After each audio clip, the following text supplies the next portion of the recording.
Entah yang salah penerapannya apa penghayatanmu.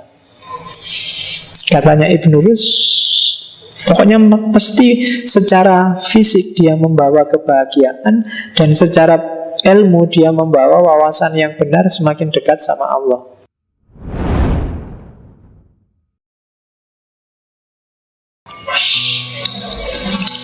Malam ini mari kita lanjutkan ngaji filsafat kita. Disiapkan mentalnya, disiapkan fisiknya. Malam ini kita ketemu untuk ngaji filsafat yang kedua kali kita ketemu beliau, yaitu Ibn Rus, yang nama aslinya adalah sama kayak Ghazali ya, Muhammad bin Ahmad bin Muhammad bin Ahmad bin Ahmad lagi bin Rus Al-Andalusi Al-Qurtubi, kunyahnya Abul Walid. Kita kenalnya dengan nama Ibn Rus. Di barat dikenal dengan Averroes.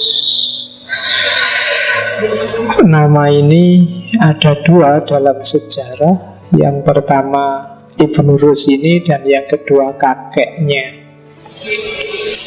Kakeknya ini Qadi, ahli fikih. Kalau di kitab-kitab kuning biasanya disebut Ibn Rus al-Jad, itu menunjukkan kakek. Kalau Ibn Rus yang kita kaji ini biasanya orang menyebutnya Ibn Rus al-Hafid, cucu. Makanya ada orang yang ragu-ragu, jangan-jangan Bidayatul Mujtahid itu yang nulis kakeknya, karena kakeknya ini ahli fikih. Tapi tidak, Bidayatul Mujtahid tetap yang nulis memang Ibn Rus yang cucu, bukan yang kakek. Oke, dulu ngaji filsafat awal-awal kita sudah ngomong pemikirannya Ibn Rus secara umum. Malam ini kita bedah satu aja kitabnya yang tipis, yaitu Faslul Maqal Fima Bainal Hikmah Wasyariah Minal Ittisol. Kalau diterjemahkan letterlek, Faslul Maqal itu kata-kata akhir, kata-kata pemutus yang menjelaskan tentang hubungan antara filsafat dan syariah. Bukan fakultas ya, filsafat juga bukan fakultas, bidang keilmuan. Syariah juga bukan syariah dalam definisi sempit. Banyak orang mendefinisikan syariah hari ini tuh syariah sama dengan fikih. Nah, syariah itu ya apa yang ditetapkan oleh syari', yaitu Allah. Bisa masuk kalam, bisa masuk fikih, bisa berhubungan dengan tasawuf. Ibn Rus dikenal tokoh yang paling rajin mempromosikan bahwa filsafat itu tidak tabrakan sama syariah. Dan kita buktikan di sini bahwa kita ngaji filsafat di masjid loh. Ya, dan itu Ibn Rus mesti seneng itu. Wah, ternyata anak cucuku manut dengan kata-kataku. Di samping nanti mentornya Ibn Tufel. Minggu depan kita ngomong Ibn Tufel dengan Haibin Yangonnya. Ibn Rus ini sama kayak filosof-filosof klasik. Untuk sampai ke derajat filosof, dia menguasai banyak sekali cabang keilmuan. Karya-karyanya sebagian besar memang filsafat, sekitar 38-39. Yang ranking 2 paling banyak kedokteran sekitar 20-an. Setelah itu ada fikih, ada kalam sekitar 5, fikih sekitar 4. Kalau ilmu nahwu dia sempat nulis juga 2. Ada lagi ilmu falak, astronomi. Kalau di total sekitar 70-an 8 kitab kurang lebih. Umurnya sendiri 72. Lahir 15 tahun setelah meninggalnya Ghazali.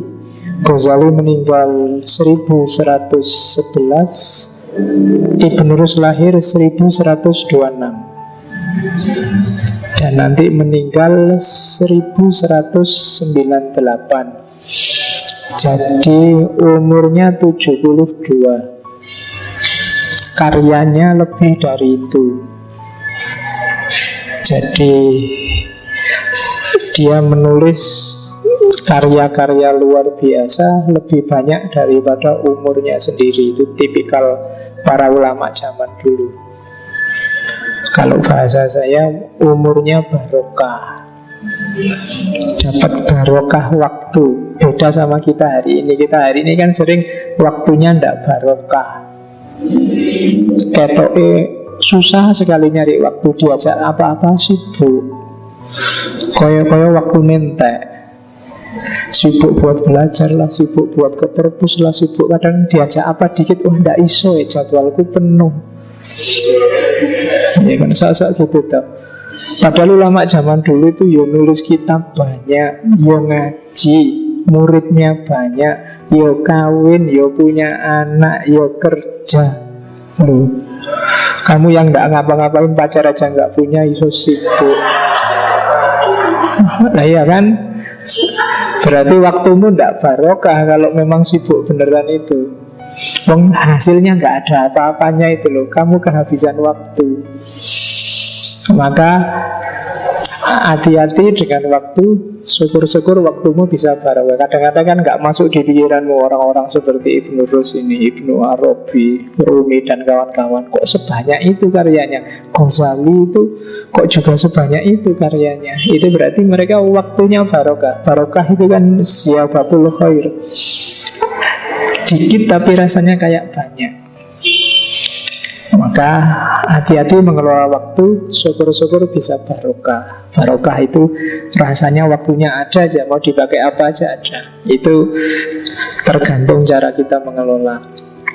Ibn Rus juga begitu. Ibn Rus ini rajin. Kalau dalam sejarahnya, sepanjang hidupnya, setelah dia bisa baca, tulis, ngerti ilmu, dia benar-benar jatuh cinta sama ilmu pengetahuan. Dan ada yang bilang muridnya bahwa sepanjang hidupnya Ibn Rus, setelah dia kenal ilmu, hanya 2 malam yang dia tidak baca dan nggak nulis. Yang pertama waktu ayahnya meninggal, yang kedua waktu malam pertama. Iya, ini serius, enggak guyon memang.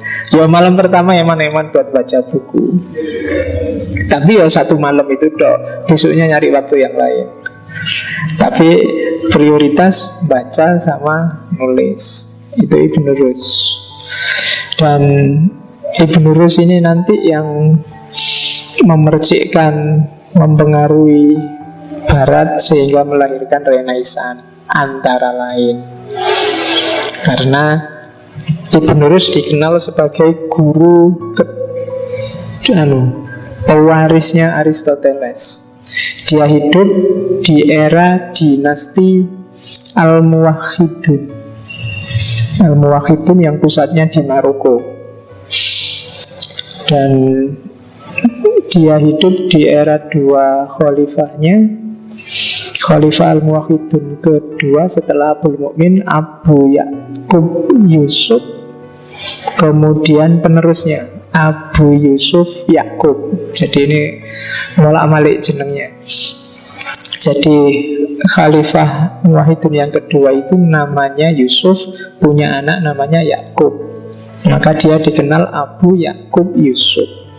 Nanti Yusuf ini punya anak, dikasih nama Ya'qub. Ya, nanti bulat nih, nanti raja selanjutnya Abu Yusuf Yakub. Jadi di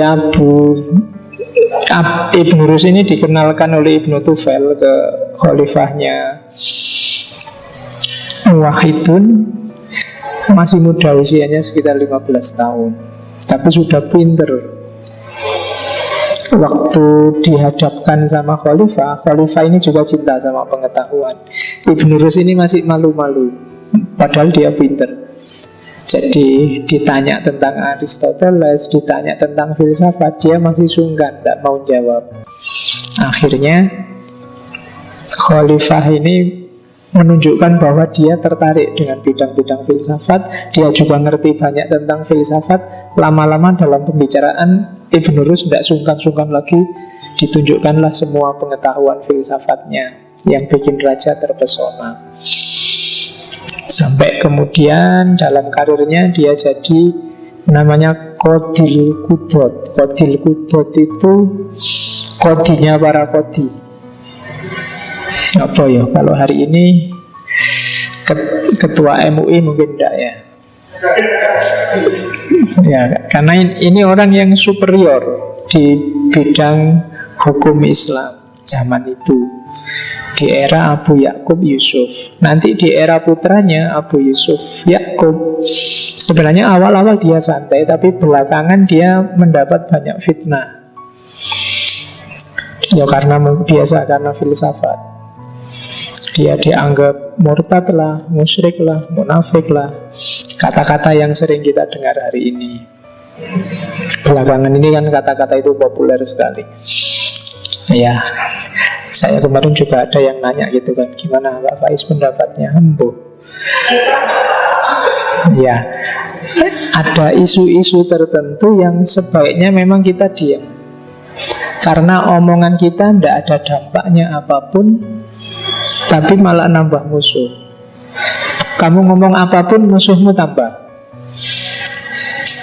Ya misalnya tentang Ahok, kamu ngomong pro atau kontra Ahok, musuhmu tetap tambah. Kalau kamu pro, ya kamu punya musuh yang anti Ahok. Kalau kamu anti, kamu punya musuh yang pro Ahok. Padahal omonganmu itu nggak ngefek apa-apa bagi siapapun di level apapun. Makanya daripada kamu ngomong yang tidak ada gunanya, mending diam. Jadi itu di situ gunanya hikmah, kebijaksanaan. Nah, Ibn Rus itu kena fitnah macam-macam itu tadi, sampai khalifahnya terpengaruh dan dia diasingkan, bukunya dibakari semua. Dia diasingkan di sebuah perkampungan Yahudi. Itu nanti melahirkan fitnah baru, dianggap Ibn Rus itu antek-anteknya Yahudi, karena dia juga nanti punya murid luar biasa, Ibnu Maimun, yang dikenal di barat Maimonides, orang Yahudi.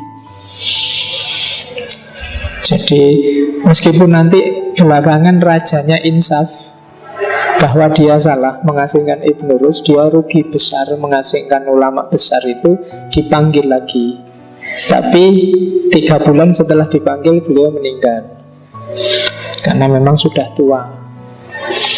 Nah itu Ibn Rus. Jadi orang pinter, orang besar itu biasanya ada aja kisah tidak enaknya. Bukunya dibakar, itu yang paling menyedihkan. Hari ini kitab-kitabnya Ghazali beberapa masih bisa diakses. Yang paling terkenal selain Faslul Maqal ya Tahafud, kritik terhadap Ghazali yang minggu lalu kita bahas salah satu kitabnya. Yang kedua, yang ketiga, Faslul Maqal ini yang kedua. Yang ketiga Al-Kasfu An Manahijil Adillah. Ini tentang ilmu kalam. Bisa kamu download gratis kitab-kitab itu, yang bisa bahasa Arab tentunya. Yang nggak bisa ya buat koleksi aja. Sopo ngerti anakmu besok pinter bahasa Arab. Iya, bapak males kok. Oke, saya tak mendoakan anakmu aja lah. Oke, bismillah ya, malam ini kita ngaji. Semoga khatam Faslul Maqal. Ini dulu saya ingin mengenalkan beliau, scientific personality-nya. Barangkali berguna, karena hari ini banyak orang melupakan ini. Orang itu tidak semata-mata harus punya wawasan keilmuan luas, tapi attitude keilmuan juga penting. Dia juga menentukan dalam scientific enterprise. Pelajaran dari Ibn Rus yang saya catat 3. Ibn Rus ini membahas banyak sekali aliran-aliran, mengkritik banyak sekali kalam. Kadang dia mengkritik Asy'ariyah, kadang dia mengkritik Mu'tazilah. Tapi tidak pernah dia mengungkapkan satu kalimat kebencian pada kelompok. Kritik ya kritik, tidak setuju ya tidak setuju, tidak apa-apa, tanpa harus membenci, apalagi mengkafirkan secara spesifik. Kalau dia ngomong kalau sudah gini-gini kafir, tapi dia tidak pernah menunjuk itu yang kafir. Bahkan coba diperhatikan, dia mengkritik tahafudnya Ghazali, tapi dia tidak menyebut bahwa itu kekacauannya Ghazali. Mungkin dia bisa nulis tahafudul Ghazali, mungkin bisa. Sama seperti Ghazali nulis tahafudul falasifah. Itu kan bahasa kasarnya ngawurnya para filosof. Tapi kan Ibn Rus balesnya tidak ngawurnya Ghazali, tapi ngawurnya tahafud, ngawurnya kitab ngawur. Tahafud itu tahafud. Jadi yang disalahkan bukan Ghazalinya, tapi Ghazali ketika dia ngomong di kitab tahafud itu loh. Jadi tidak semuanya. Kalau di Ghazali kan itu agak rancu, yang diserang orangnya, tahafudul falasifah. Padahal itu Ghazali objeknya cuma 2, Al-Farabi sama Ibnu Sina. Sebenarnya kalau mau jujur, judulnya harusnya Tahafudul Farabi dan Ibnu Sina. Dan hal yang sama tidak diulang oleh Ibn Rus. Dia pakai istilah tahafudut tahafud. Jadi ruwetnya Ghazali ketika dia nulis kitab tahafud. Tapi di kitab yang lain Ghazali perlu diapresiasi. Kan sebenarnya maunya begitu. Jadi Ibn Rus tidak pernah menyerang kelompok tertentu. Dia tidak pernah memusuhi kelompok pemikir bebas atau pemikir keras, melecehkan para ulama. Dua-duanya dia hargai. Ini bagi saya pelajaran. Hari ini setiap orang melecehkan yang berbeda dengan dirinya. Bahkan ulama. Kalau ada ulama ngomong kok beda sama pendapatnya, manusia hari ini tidak takut untuk mencaci atau mencela. Di Indonesia khususnya. Ini menurut saya blunder. Karena ulama itu pewarisnya para nabi apapun. Dan yang kedua, hati-hati jangan-jangan yang kita cela itu orang yang dicintai Allah. Dan pasti dia dicintai Allah. Karena apa sih di muka bumi ini yang tidak dicintai oleh Allah?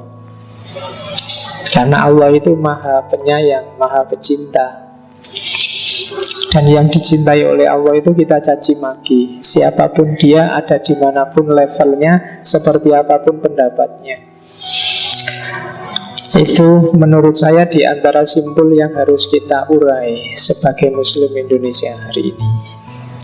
Kita harus belajar dari Ibn Rus.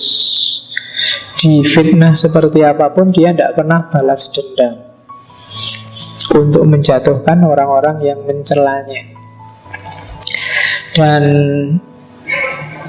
terakhir Ibn Rus ini tidak kayak Ghazali. Ghazali itu ngotot sekali nyari kebenaran yang paling benar.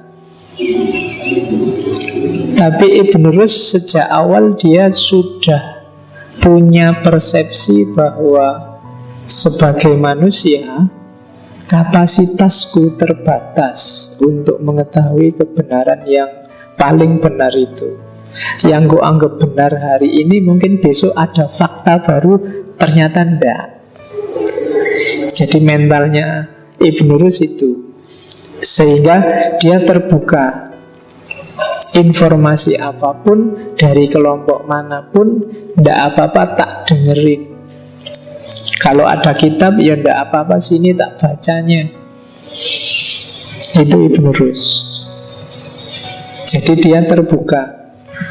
Mental ini menurut saya penting juga, karena hari ini kita, kalau bahasanya Montgomery Ward, biasanya kita pakai strategi otoriter. Strategi otoriter itu kalau sudah kelompok A, yang dibaca kitab-kitab kelompok A aja, kitab-kitab kelompok lain itu haram. Sehingga kita judgementnya tidak adil. Dan itu tidak dilakukan oleh Ibn Rus. Nah, itu scientific personality-nya, attitude ilmiah seorang Ibn Rus. Ada yang hilang menurut saya di kampus-kampus hari ini, yang tidak ada mata kuliahnya, yaitu etika ilmiah. Zaman saya dulu ada mata kuliah yang judulnya Adabul Bahsi wal Munadhara. Etika bertukar pendapat, etika diskusi. Itu menurut saya lebih penting dibandingkan sebelum kita paham materinya. Kalau etika diskusinya sudah rusak, ya hasilnya rusak.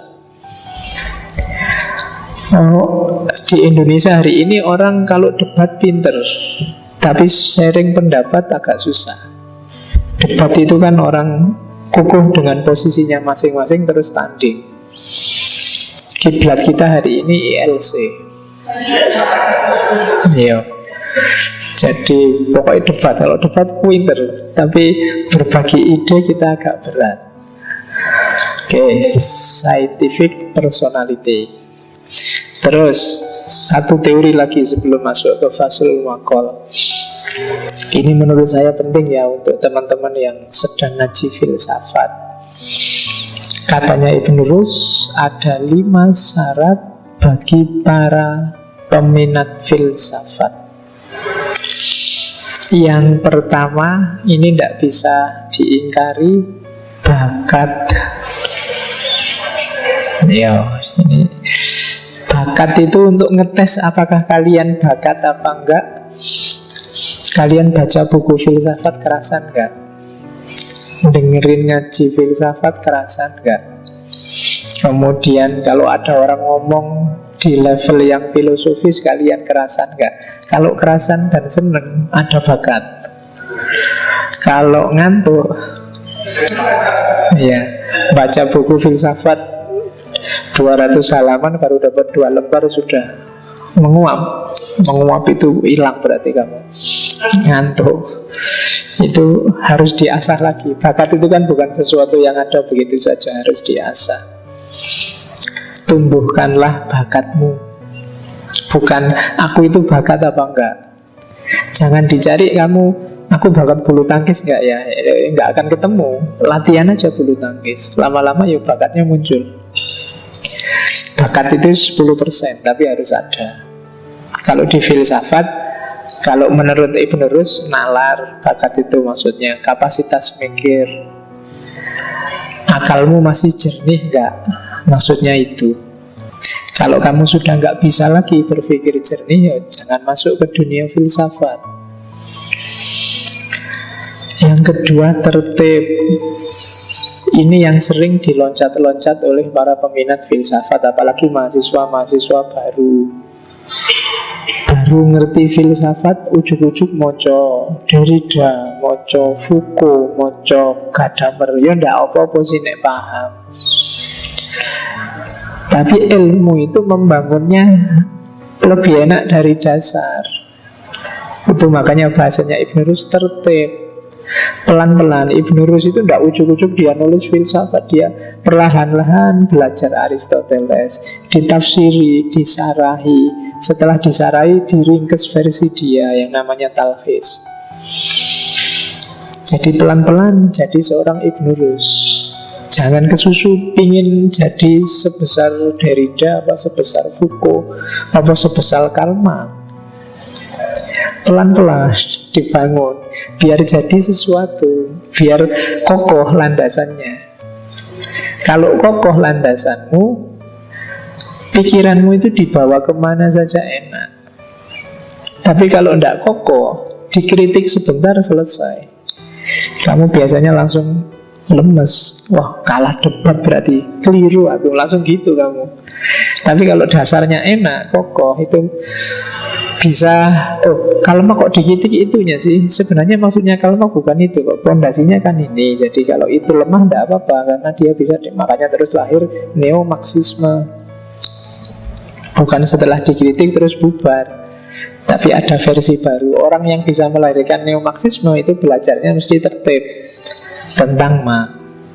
Semua ilmu yang lain juga begitu. Maka sarannya Ibn Rus tertib.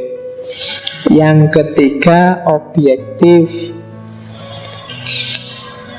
Objektif itu jangan belum apa-apa kamu sudah mengklaim, memvonis, memihak. Itu pasti tidak objektif.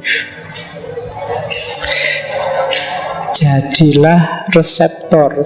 Nanti ada hermeneutika, namanya hermeneutika resepsi. Biarkan teks, biarkan nas, biarkan ilmu merasuk dalam dirimu. Olahlah sesuai versimu. Jangan keburu-buru nyetir ilmunya kalau kamu sendiri belum paham. Itu bahasa lain dari objektif lah. Biarkan objeknya yang ngomong dulu.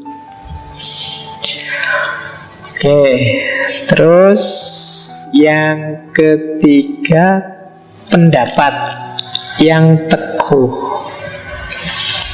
Jangan gampang terpengaruh. Filosof itu nyari bahan kemana-mana, tapi dia sendiri tidak mudah terpengaruh sebelum punya bukti yang meyakinkan.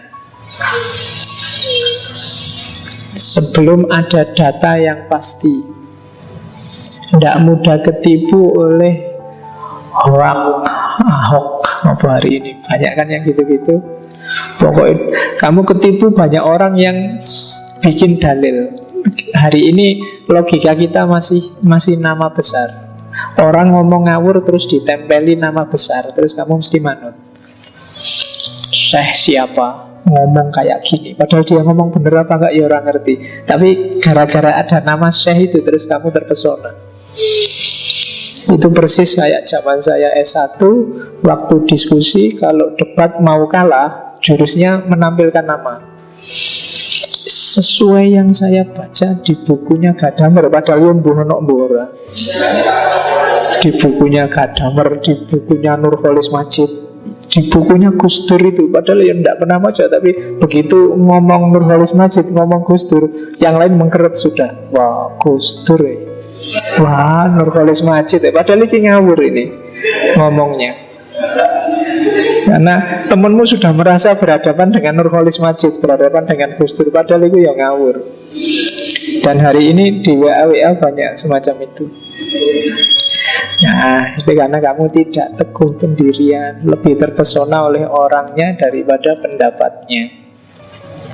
Dan yang terakhir, ini alasnya, keutamaan akhlak. Ya, sedalam apapun ilmumu, kalau akhlaknya rusak, tidak ada gunanya. Kayak kemarin di Aristoteles, di Plato, di Ghazali, segala sesuatu ada tujuannya. Dan ilmu itu kalau dirunut-runut, tujuannya apa sih? Untuk perbaikan hidupnya manusia, untuk kebahagiaannya manusia. Kalau akhlaknya rusak, nggak mungkin target kebahagiaan ini terpenuhi. Ilmumu bagus tapi buat nipu orang, ya sudah. Wawasanmu luas tapi dipelintir untuk menjatuhkan orang, ya sudah. Kamu kehilangan yang paling basic, yaitu akhlak. Tujuan adanya ilmu jadi hilang. Maka katanya Ibn Rus, yang kelima, keutamaan akhlak. Jadi bakat, akalnya harus sehat, tertib, urut, tidak kesusu pingin dalam, nggak kesusu pingin besar, objektif, kemudian tidak mudah terpengaruh, dan keutamaan akhlak. Silahkan setelah itu dalamilah filsafat. Nah, itu sarannya Ibn Rus, yang menurut saya sampai hari ini masih relevan. Oke, bismillah, kita mulai masuk ke faslul maqal sekarang. Ya tak kasih Arab dikit-dikit lah biar enggak, itu Quran. Jadi visi besarnya Ibnu Rus di faslul maqal itu memang untuk menunjukkan bahwa filsafat dan agama, filsafat dan syariah itu tidak bertentangan. Dan ada yang bilang faslul maqal ini pengantar sebelum Ibnu Rus nulis tahafut. Yang pertama dalil naklinya, untuk menunjukkan bahwa filsafat itu sebenarnya diperintahkan loh oleh syariat, oleh Al-Quran. Ayatnya banyak.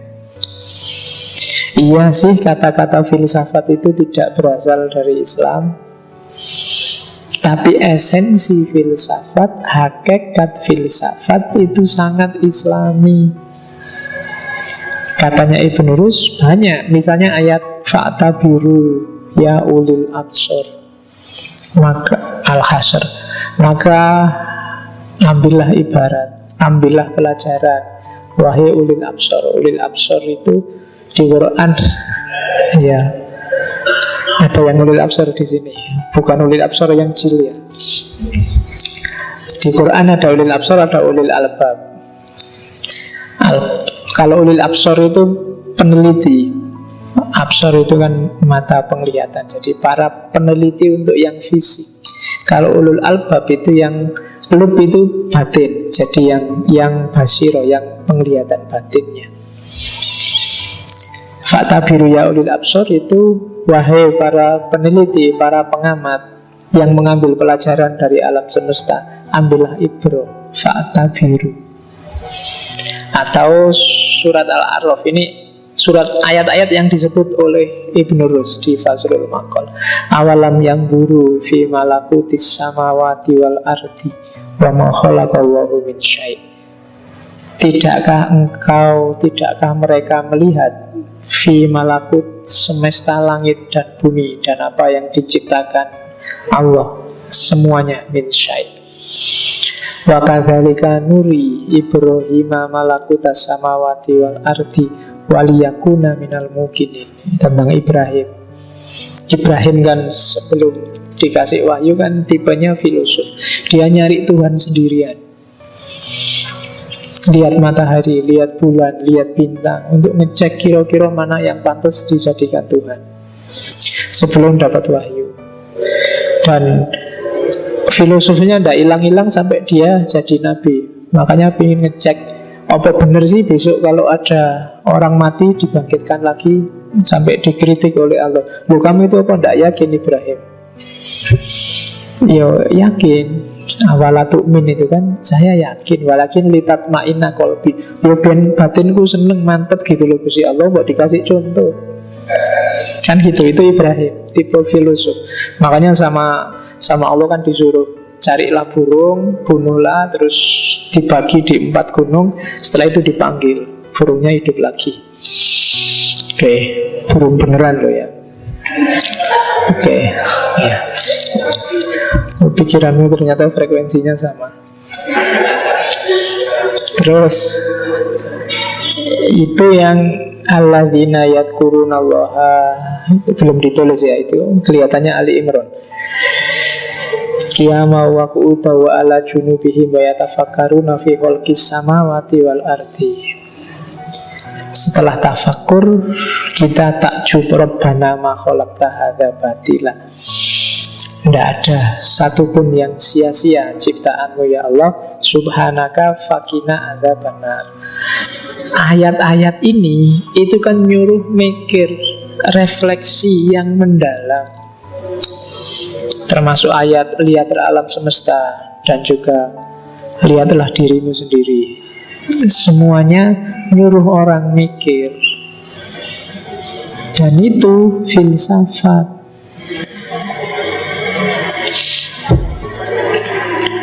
Oke.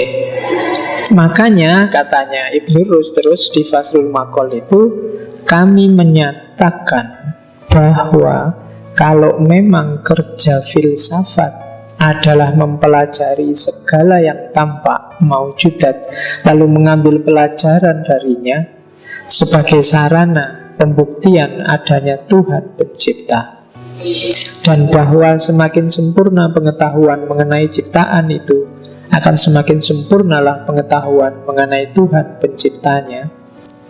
Sementara syariat sendiri telah menganjurkan dan mendorong manusia untuk merenungkan semua wujud yang tampak, maka menjadi jelaslah bahwa apa yang ditunjukkan oleh filsafat mungkin sekali merupakan suatu kewajiban atau anjuran dari syariat.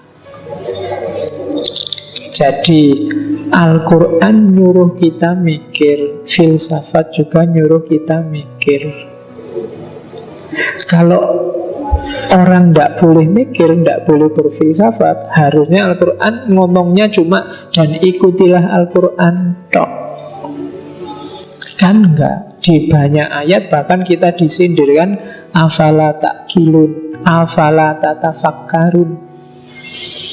Itu kan kayak sindirannya Cak Lontong itu kan, mikir.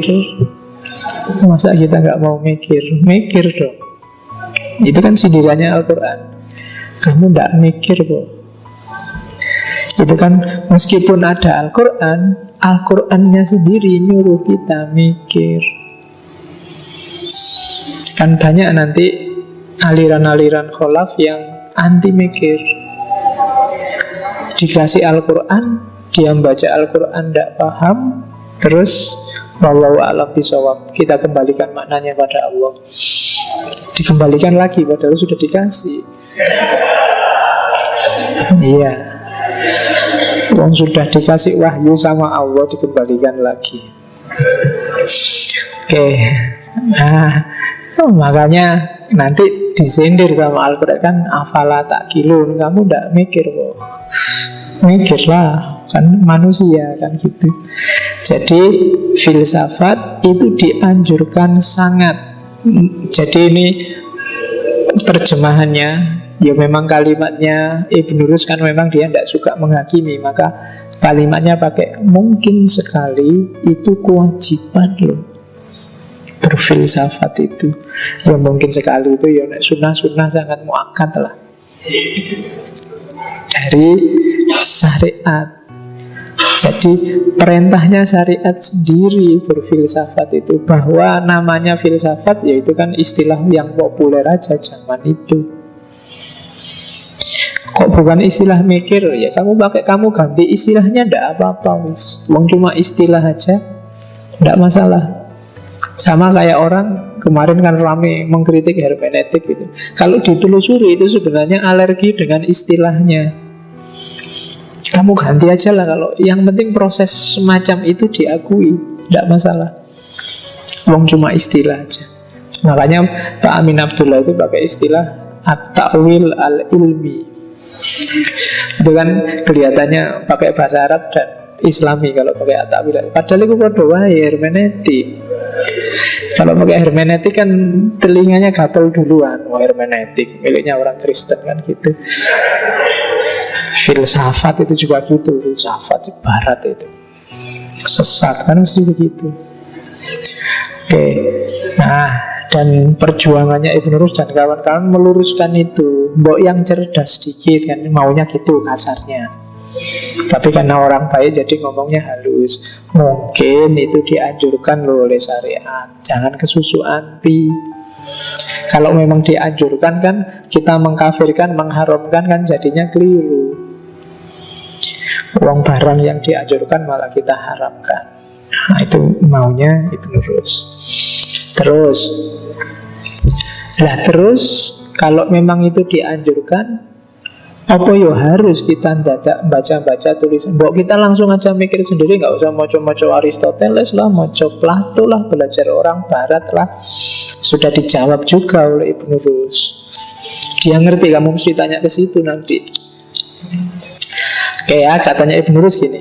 sangat sulit sekali atau malah tidak mungkin bagi seseorang untuk secara sendirian menemukan semua pengetahuan yang dibutuhkannya.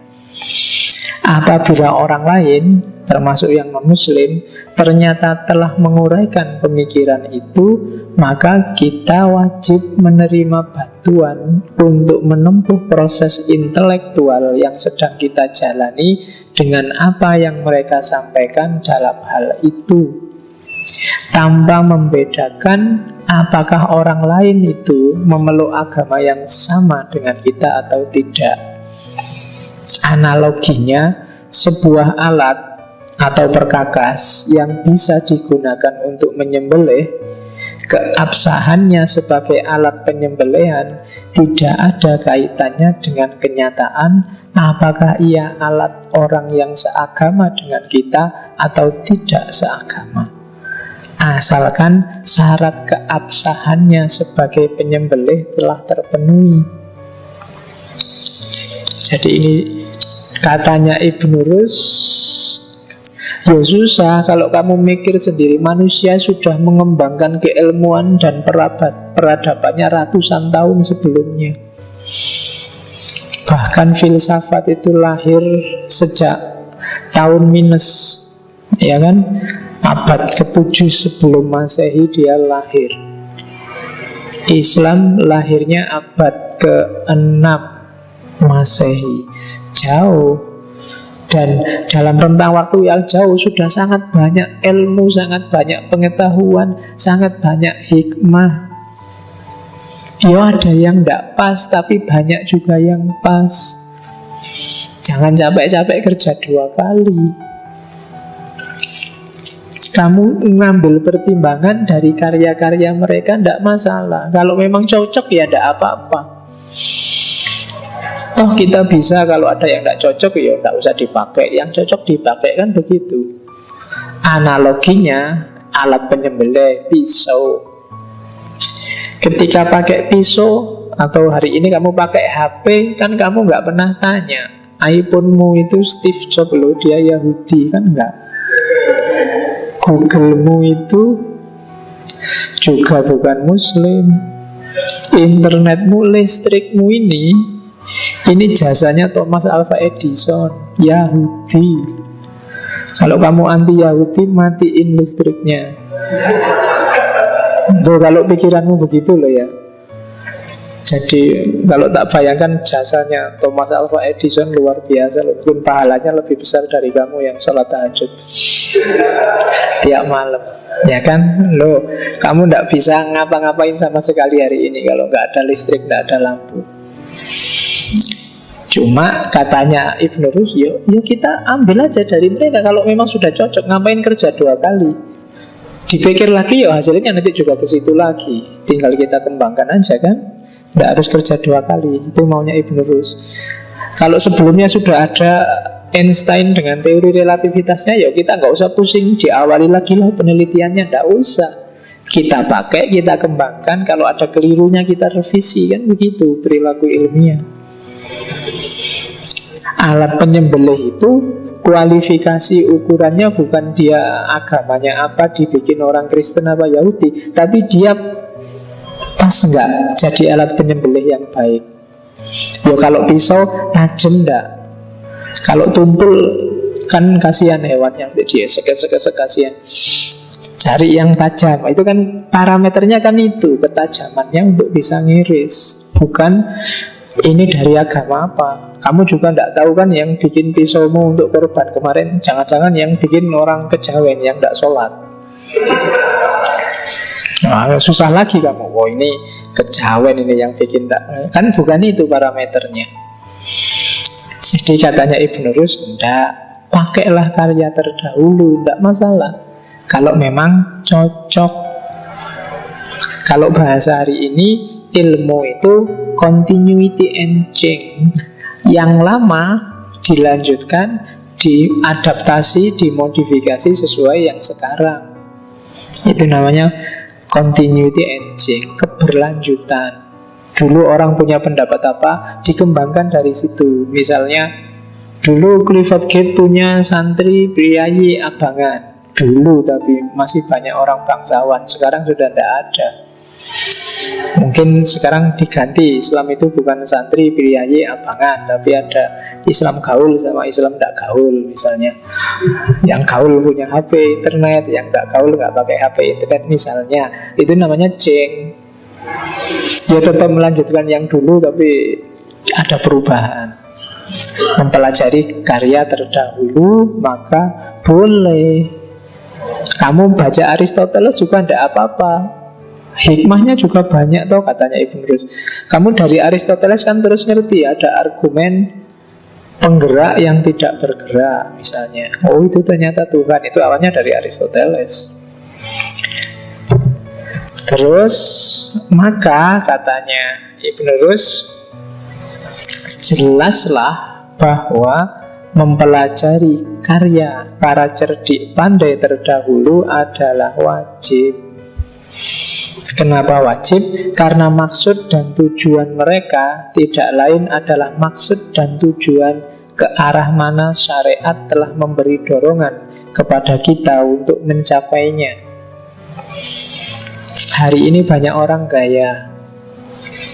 Banyak yang kita sering dengar ya, kalau ada orang ngomong apa aja terus dia tanya, dalilnya mana, Qur'annya mana.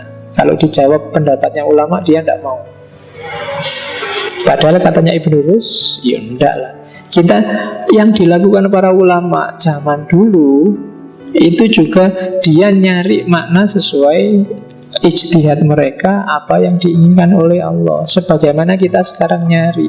Bahkan kalau diukur kualitas, itu kita jauh sama mereka.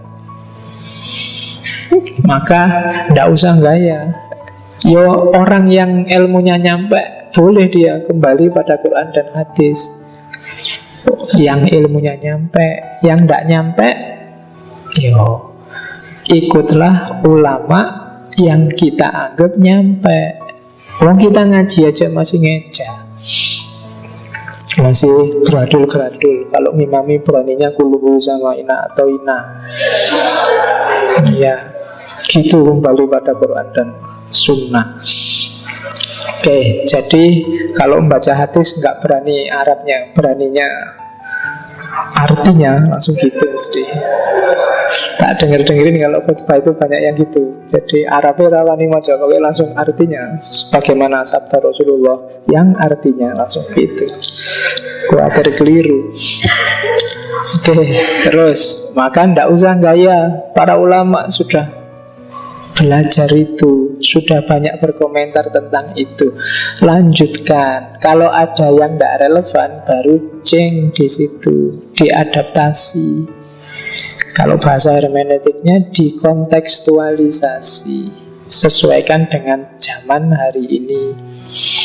Oke, terus lanjutannya katanya terus, dan barang siapa melarang orang yang telah cukup memiliki kemampuan untuk mempelajari karya-karya para ulama terdahulu, yaitu orang yang memiliki dua modal kemampuan, yaitu kecerdasan alami, keadilan, kapasitas intelektual, dan keutamaan moral, maka ia berarti telah menghalangi manusia untuk memasuki pintu di mana syariat telah menyeru untuk memasukinya, agar mereka mengenal Allah. Itulah pintu penalaran rasional yang menjadi sarana mengenal Allah dengan sebenar-benarnya. Jadi, kalau ada orang yang mampu, akalnya nyampe, jangan dilarang. Kalau dia mau belajar, jangan dilarang. Kalau dia ingin mendalami sesuai kapasitasnya. Nyampe atau tidak itu syaratnya apa sih? Dia cerdas. Bahasanya Ibn Rus, kecerdasan alami. Ya, setiap orang sebenarnya cerdas menurut saya, kecuali yang malas. Yang kedua, adil. Adil itu tidak tendensius, tidak ambisius, tidak memihak. Yang ketiga, punya kapasitas intelektual dan keutamaan moral. Moralnya bagus, cerdas, dan adil, Ya jangan dihalang-halangi. Maksudnya Ibn Rushd di sini, ya silahkan dia belajar filsafat, nggak apa-apa. Dia cerdas kok, pasti bisa nanti kalau ada yang dianggap keliru, menyesatkan, tidak pas. Karena dia cerdas, dia bisa mengidentifikasi itu. Kalau ada yang beda-beda, karena dia adil, pasti dia fair, objektif. Karena dia punya keutamaan moral, kalau ada yang tidak sepatutnya, tidak selayaknya, pasti dia hindari. Jangan dilarang-larang. Orang yang pingin pinter, pingin belajar filsafat, katanya Ibn Rushd, sikap menghalangi itu tentu saja adalah puncak kebodohan dan menjauhi Allah. Kenapa menjauhi Allah? Orang ini yang ingin belajar ilmu, ingin membaca-baca karya ulama, filosof terdahulu, ini ilmu itu kan semakin mendekatkan orang sama Allah. Kalau orang belajar dihalang-halangi, itu sama dengan menjauhkan orang dari Allah. Karena kamu dilarang pinter. Semakin pinter orang kan, logikanya dia semakin dekat sama Allah. Kecuali yang tidak. Kecuali yang tidak itu karena sekarang banyak orang pinter yang sifatnya trik.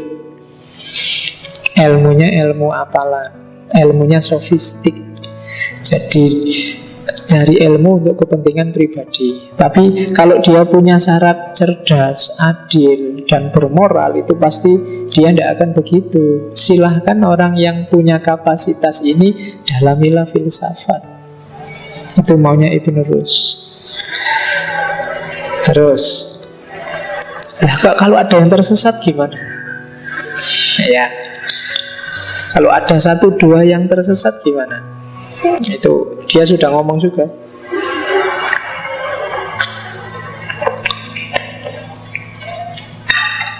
Katanya Ibn Rushd, kalau sampai terjadi seseorang menjadi sesat setelah mempelajari karya-karya itu, sebabnya pasti ada itu, katanya Ibn Rushd ya. Yang pertama sebabnya itu karena lemahnya kemampuannya, akalnya nggak nyampe, kesusu belajar yang canggih-canggih tadi. Terus atau nyampe akalnya, dia pinter tapi tidak mampu mengendalikan dirinya, ambisius, serakah, tidak adil, memihak. Atau yang ketiga, dia tidak punya guru.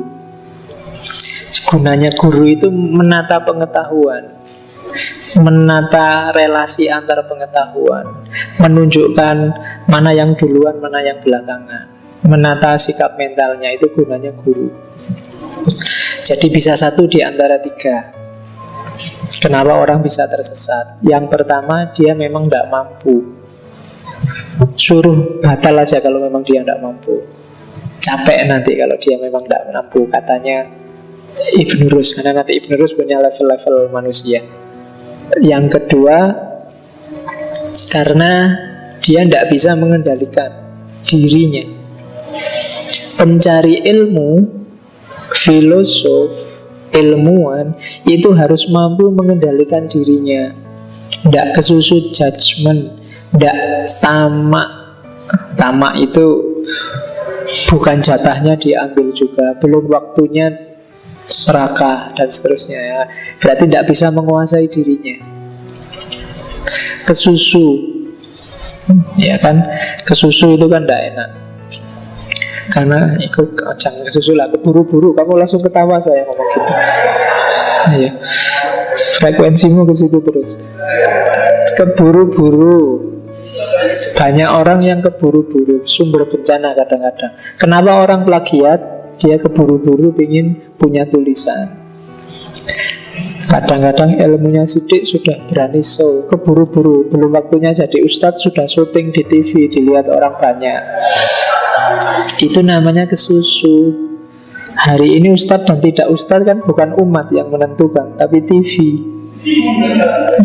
Itu juga bahaya, karena kalau TV itu komoditas. Jadi berarti tidak bisa menguasai diri. Itu sumber terus jadi sesat. Dan yang ketiga, Tidak ada tempat dia bertanya, dia tidak punya guru. Itu juga bahaya, sumbernya sesat. Kemungkinan memang terjadi, cuma itu kasuistik kalau katanya Ibn Rus. Meskipun begitu, tentu saja tidak membuat kita terus kalau gitu karya-karya ini sesat. Tidak boleh membuat kita menghalang-halangi karya itu dipelajari untuk mereka yang memiliki kemampuan untuk mempelajarinya. Kasus negatif semacam ini adalah sesuatu yang terjadi secara kebetulan, bil arad, dan tidak secara esensial. Itu quote-nya. Sesuatu yang secara esensial mampu memberikan manfaat tidak boleh disia-siakan hanya karena adanya fenomena doror, bahaya yang terkait dengannya secara aksidental. Ini sebenarnya kelihatan sangat ilmiah, tapi ini sebenarnya tiap hari kita lakukan. Mobil itu manfaatnya banyak, sekali dua kali juga ada kecelakaan. Tapi kecelakaan mobil kan tidak boleh jadi alasan kalau gitu basmilah semua mobil, nggak perlu ada mobil lagi. Ada orang yang belajar filsafat, 1-2 yang sesat. Tapi ini tidak boleh dijadikan judgement untuk berarti jangan belajar filsafat lagi, nanti jadi sesat kayak itu. Itu sama dengan kamu jangan naik mobil lagi, nanti tabrakan kayak yang kemarin loh. Jadi logikanya begitu. Ada orang main HP, dicas terus HP-nya meledak. Terus kamu disebarin di WA itu HP sambil dicas. Kalau dibiarin lama-lama dia meledak. Gambarnya ada HP di atas itu. Itu kasuistik. Tidak bisa dianalogikan semuanya. Ya mungkin ngecasnya di atas kompor. Di atas kompornya nggak disebut. Jadi itu kasuistik. Saya sering dapat kasus laporan ono mahasiswa yang jarang sholat, ya kan? Ya mesti wae kan sholat itu jarang, sholat terus kan malah bid'ah. Yang mahasiswa yang nggak sholat, kalau mahasiswi nggak sholat kan nggak apa-apa, memang kadang-kadang nggak sholat. Kalau mahasiswa kan itu kasuistik. Ya harus ditanya beneran, sampean beneran mahasiswa apa mahasiswi? Kalau mahasiswi sih tidak apa-apa, sekali dua kali tidak sholat, seminggu juga tidak apa-apa, sedang halangan. Jangan-jangan mahasiswi, salah paham aku. Oke, ya. Ada yang ketika ngadep saya tak tanya, ngapain kok sekarang jadi gini? Wah, saya sedang pencarian ini Pak. Dahsyat sekali. Ya tidak apa-apa. Terus, lah kamu pencarian itu nyari apa? Bingung deh, jawabnya susah itu, ngalor gitu. Nah ya kan pencarian kan harus jelas. Kamu nyari apa, terus alatmu nyari apa sekarang. Kamu tiap hari gitaran, nongkrong, ngerokok, ngopi. Emangnya yang kamu cari ketemu dengan nongkrong, ngerokok, ngopi? Terus parameternya kamu sudah nemu apa, belum apa? Jangan-jangan sudah lama ketemu tapi kamu cuekin. Di mana-mana jawabannya sudah ada, cuma kamu nggak mau aja ngambil jawaban itu. Oh itu kan harus jelas. Kalau memang pencarian benar bagus, pada saatnya dia akan ketemu dengan kebenaran yang dia cari. Tapi kalau pencarian itu hanya dalih, jangan-jangan kamu males. Itu yang harus diuji ulang. Oke, jadi itu sarannya Ibn Rus itu. Kasus 1-2 ya jangan digeneralisir untuk semuanya. Karena itu tadi, sesuatu yang secara esensial bermanfaat jangan digugurkan hanya karena yang insidental, yang 1-2. Terus itu yang filsafat. Sekarang diawali dari yang syariat.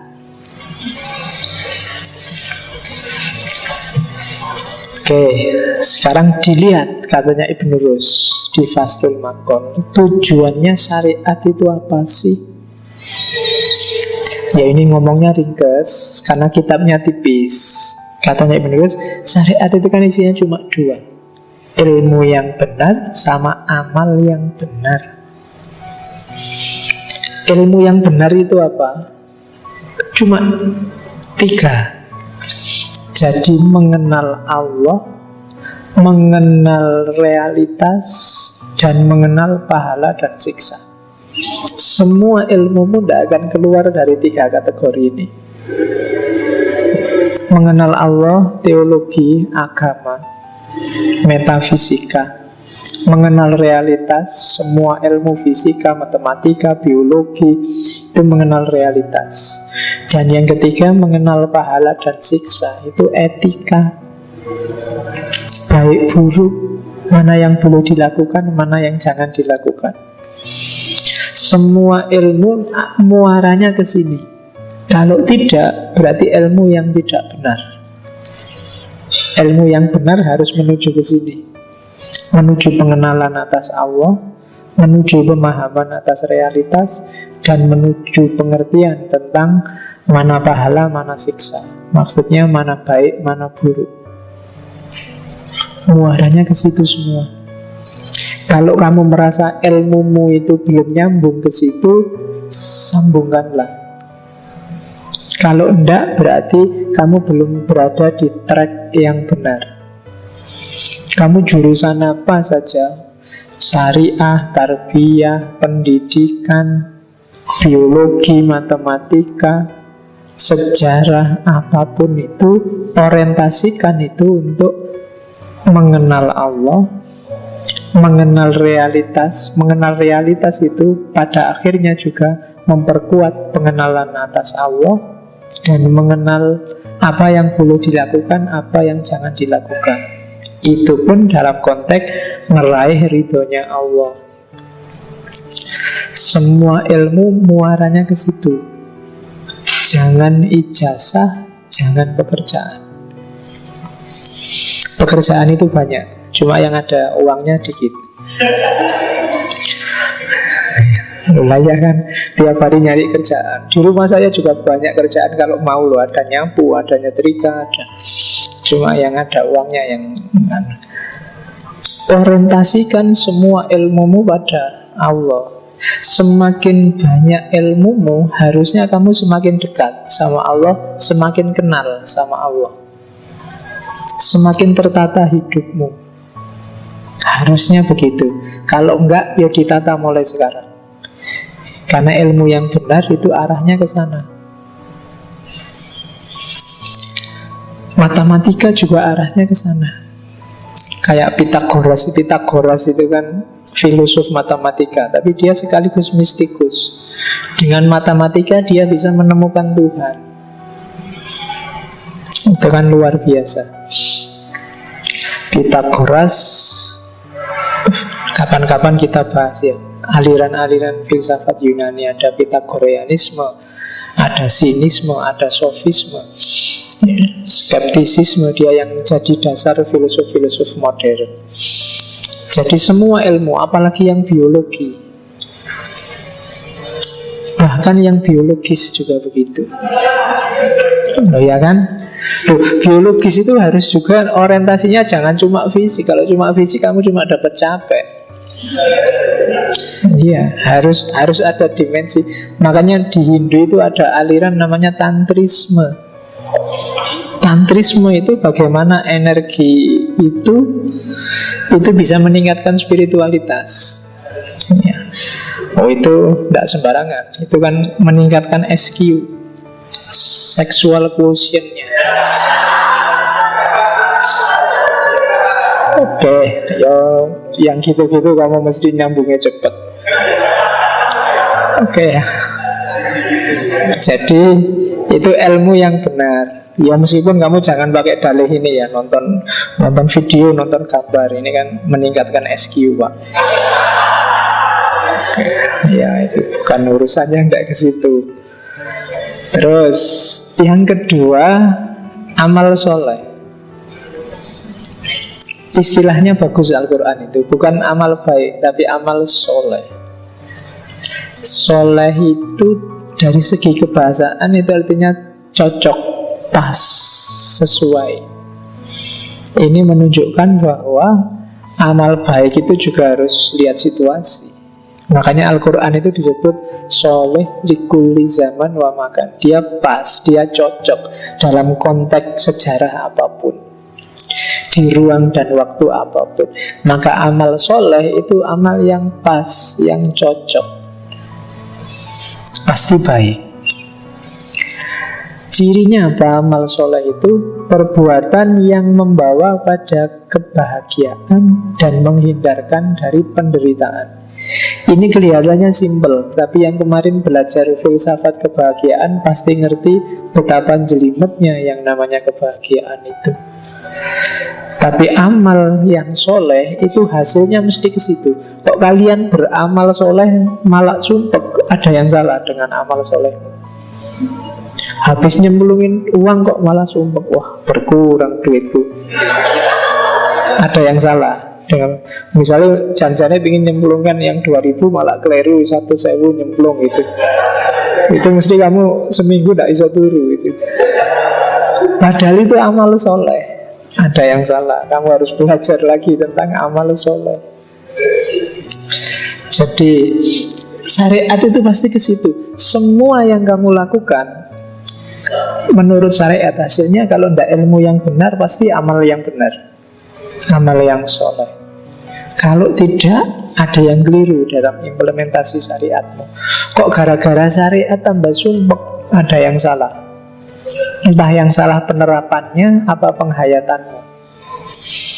Katanya Ibn Rus, pokoknya pasti secara fisik dia membawa kebahagiaan, dan secara ilmu dia membawa wawasan yang benar, semakin dekat sama Allah.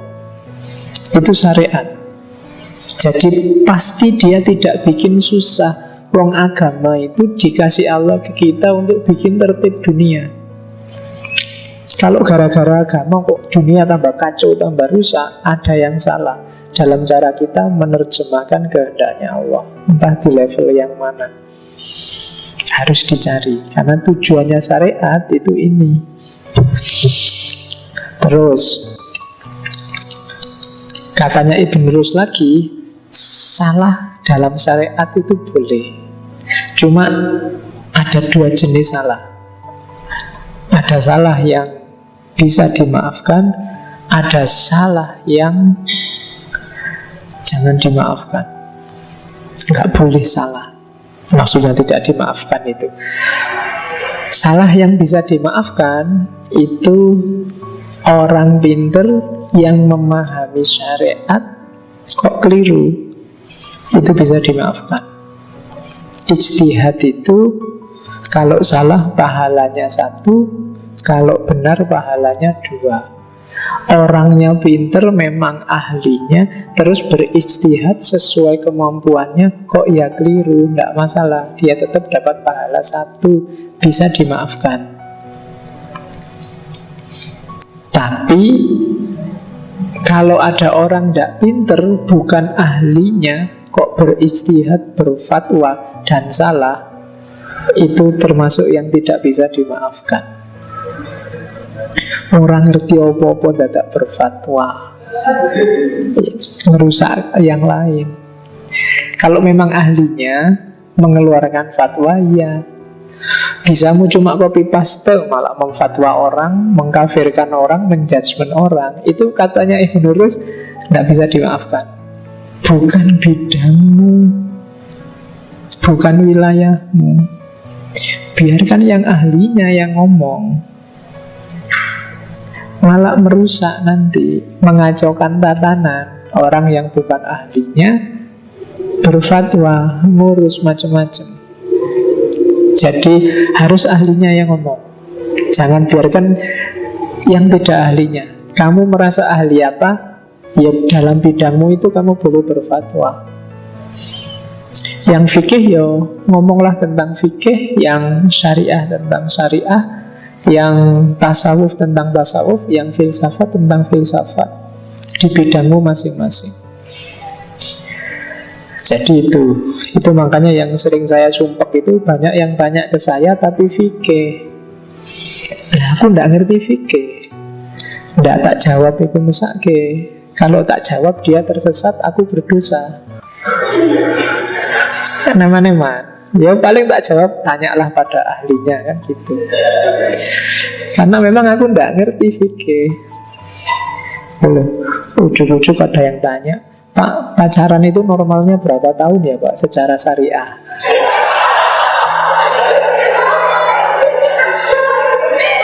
Nah, aku jawabnya piye? Terus tak balas, lah kamu mau jawaban fikih atau filosofis? Dua-duanya Pak. Wah, fikih aku ndak bisa. Kalau filsafat saya mikir dulu ya, kan gitu. Oke. Iyalah, kalau tanya, ya kamu lihat ahlinya. Beliau ini ahli apa, ditanya apa. Yang ahli tasawuf, tanya tentang yang bidang-bidang sufistik. Karena kalau kamu paksa dia jawab fikih, kasihan dia. Nanti kalau istihadnya keliru, dia malah berdosa, bukan ahlinya. Kamu juga malah sesat. Mungkin karena dia kasihan lihat kamu saking anunya, terus dia nalar-nalar dewe berfatwa kayak ahli fikih, padahal bukan ahlinya. Malah menyesatkan. Karena modus ilmunya kan beda-beda. Terus yang kedua, ini yang fardu ain kalau di Ghazali. Nggak boleh orang salah, nggak bisa dimaafkan. Akidah dasar, keberagamaan dasar, ini wajib.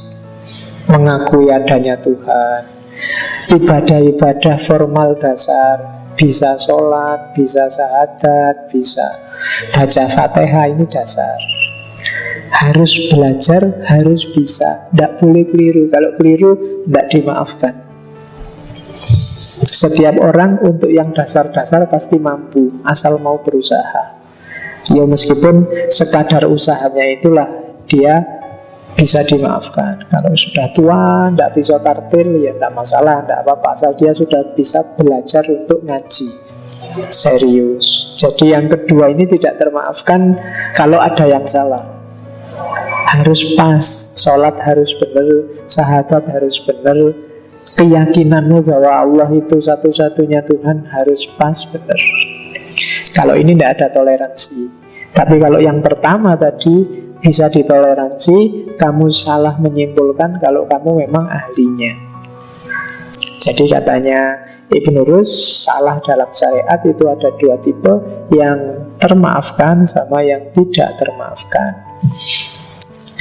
Terus syariat itu model pengajarannya ada dua di Faslul Maqal ya. Yang pertama, syariat itu metode pembelajarannya. Yang pertama, metode pembentukan konsep. Dan yang kedua, metode pembuktian konsep. Jadi orang yang mau belajar syariah, maksudnya itu, dia harus ngerti metode pembentukan konsep. Dan yang kedua, metode pembuatan konsep, pembuktian konsep. Ya, yang pertama pembentukan konsep itu berarti metode mikir. Kalian tidak akan paham apa maunya Allah kalau tidak mikir. Untuk mengerti bagaimana maha kuasanya Allah, kalian kan harus bisa mengkonseptualisasi ketertibannya dunia.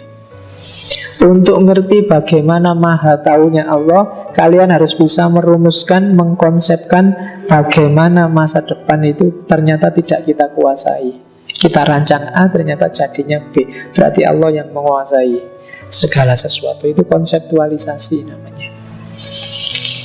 Ya, di Faslul Maqal disebut metode pembentukan konsep itu ada dua. Ada lewat barang itu sendiri, ada lewat yang lain.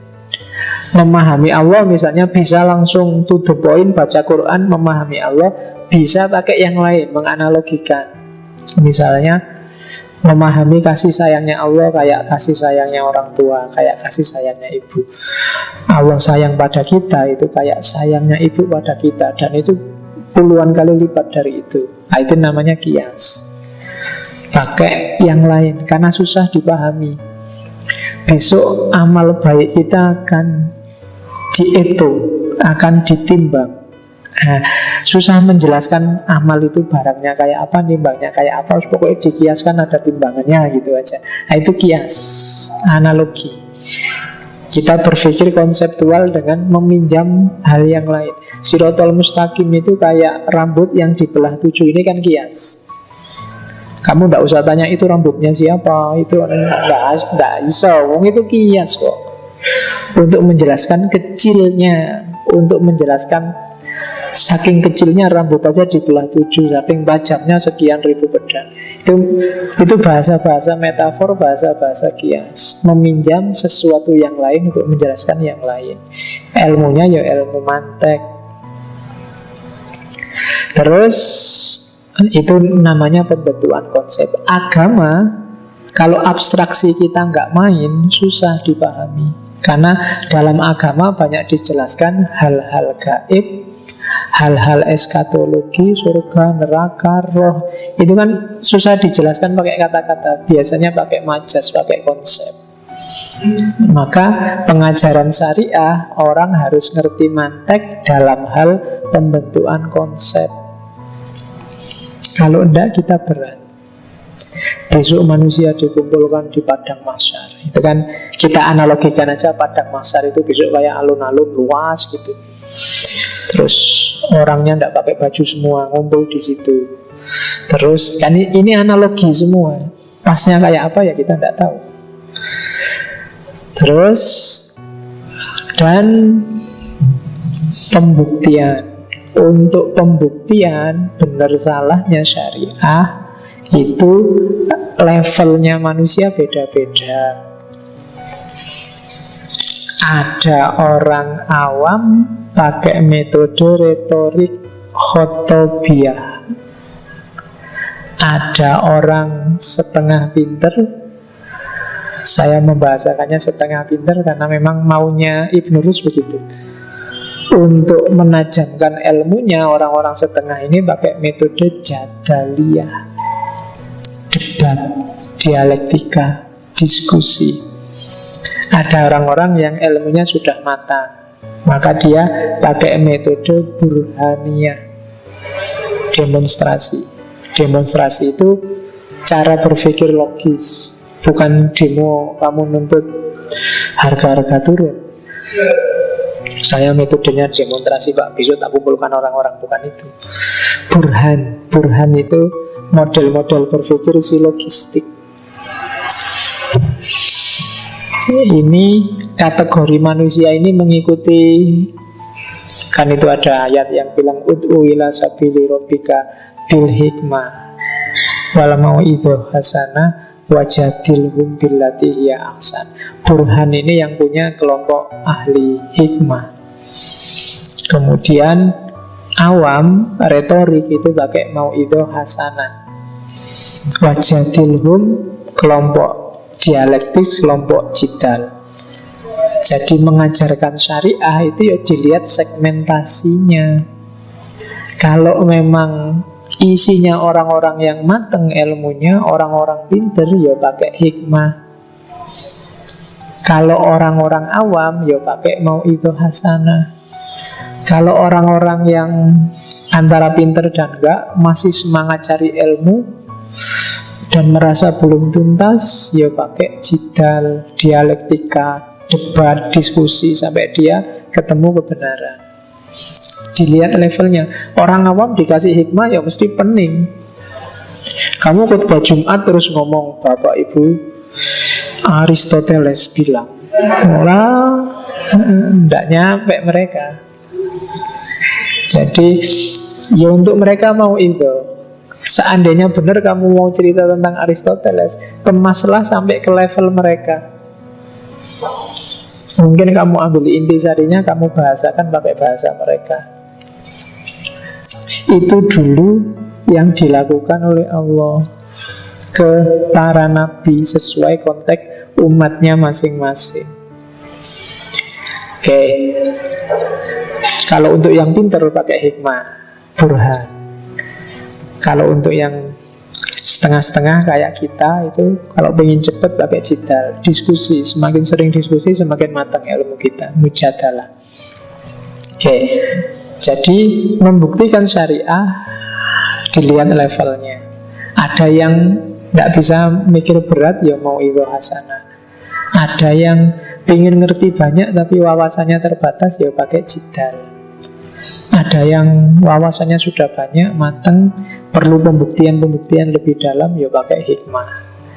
Jadi level-levelnya semacam itu. Ini contohnya yang sering kamu tanyakan, burhan itu apa sih? Burhan itu argumentasi yang disusun berawal dari premis-premis dan diakhiri dengan kesimpulan. Ilmu mantek itu ya semuanya sifatnya burhan, demonstratif. Jadi cara berpikir yang diawali dari premis. Contohnya minum teh ini.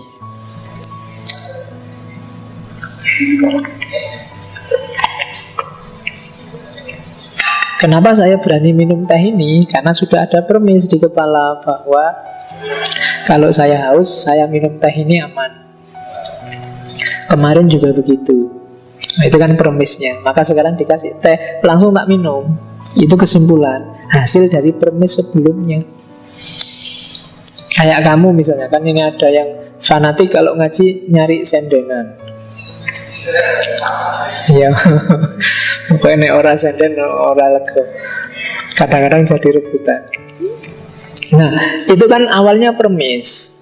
Kemarin ngaji ndak enak sendenan nih, beratnya gimana, ngantuk, teklek kiri, teklek kanan. Nah, dengan premis ini, minggu depan kamu ngaji nggak pakai mikir lagi, pokoknya datang lebih awal, ada tembok senden sudah.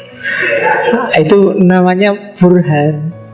Kamu mikirnya runtut sejak kemarin, sudah ada awalannya. Itu burhan namanya. Jadi metodenya demonstratif. Kayak tadi Ibn Rus yang awal, contohnya kan Ibn Rus itu tadi kan, itu burhan. Jadi logikanya yang pertama filsafat, itu kan memikirkan alam semesta untuk ketemu Allah. Agama juga begitu, mewajibkan orang untuk mengetahui Allah dan memikirkan alam semesta. Maka belajar filsafat itu sebenarnya perintah agama, sifatnya wajib. Nah, ini namanya demonstrasi, burhan. Metodenya namanya mantek. Harus dipelajari. Kenapa harus dipelajari, Pak? Orang biasa aja mikirkan bisa, enggak. Dalam banyak kasus orang gagal mikir, cara menyimpulkannya salah. Contohnya banyak.